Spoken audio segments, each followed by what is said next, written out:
são os conceitos de termologia. Nessa aula nós vamos falar dos conceitos iniciais de termologia, calor, temperatura, equilíbrio térmico.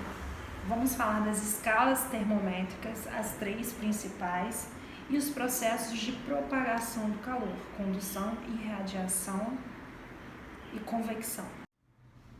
Então, a revisão dos conceitos de termologia. Vamos começar falando dos conceitos iniciais, mas antes algumas perguntinhas. Por que sentimos frio ou calor? Por que ficamos arrepiados e tremendo de frio? Quais são os mecanismos que geram em nós o suor e qual é a sua função? E a febre? Como o calor se transfere de um lugar para o outro? Sentir frio é perder calor exageradamente. A gente não sente o frio, na verdade, o frio é a perda de calor do nosso corpo.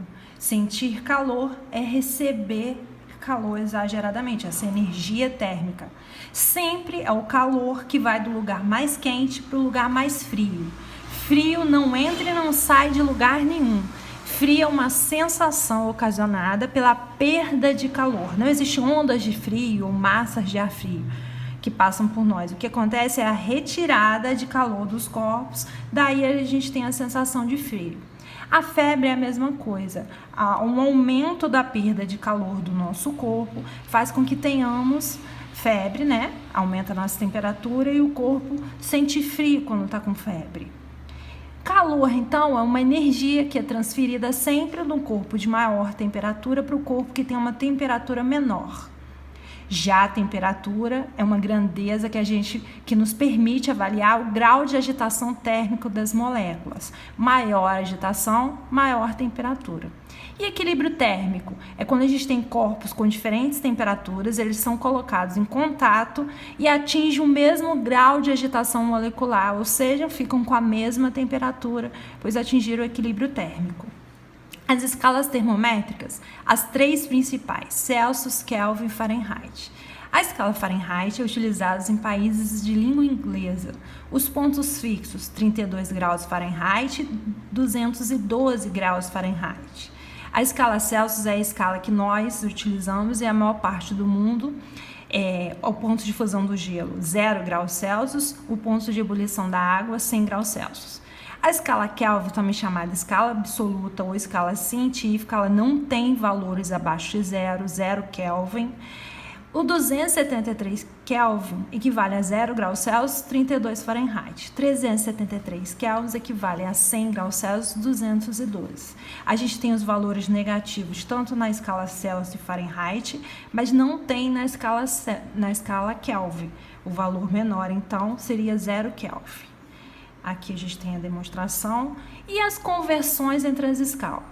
São 3 cálculos básicos. Se a gente quiser passar de Celsius para Kelvin, quer descobrir em Kelvin, a gente pega o valor que o problema deu em Celsius e soma 273. Se a gente quiser descobrir o valor em Kelvin que foi dado em Celsius, se a gente quiser passar de Kelvin para Celsius, quiser descobrir em Celsius, a gente pega o valor em Kelvin e subtrai 273.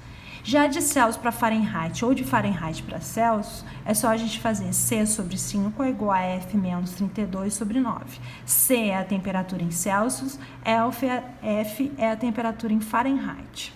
Os processos de propagação de calor são 3. Convecção, que ocorre com fluidos, líquidos, gases, né? Sempre o ar frio vai descer, ele é mais denso. O ar quente seria menos denso, a tendência dele é subir. Então, ar frio desce, ar quente sobe, eles trocam de posições, daí se dá a convecção. A condução é o calor passando através das moléculas, das partículas. Por exemplo, essa barra, só a ponta está em contato com o fogo, mas depois de um tempo o calor vai sendo conduzido através das moléculas até chegar à mão da pessoa.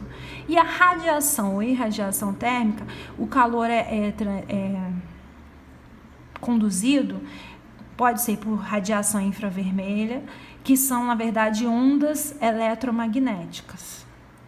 Aqui um exemplo de condução, que as moléculas vão se agitando e agitando as vizinhas. o calor da chama, né, vai sendo propagado pela barra. A convecção, o ar frio desce e o ar quente sobe, ou o líquido frio desce e o líquido quente sobe porque ele é mais leve. Daí a explicação porque os balões com ar quente, eles sobem, porque o ar quente ele é menos denso e tende a subir. Os aquecedores, então, eles devem ser colocados na parte de baixo, porque aí o ar quente tem tendência em subir. O congelador, ele sempre fica na parte de cima, porque o ar frio desce. Já em radiação, né, o tipo de transmissão que ocorre através de ondas eletromagnéticas. O exemplo clássico é o calor do Sol, que chega até a gente por irradiação. E é só isso.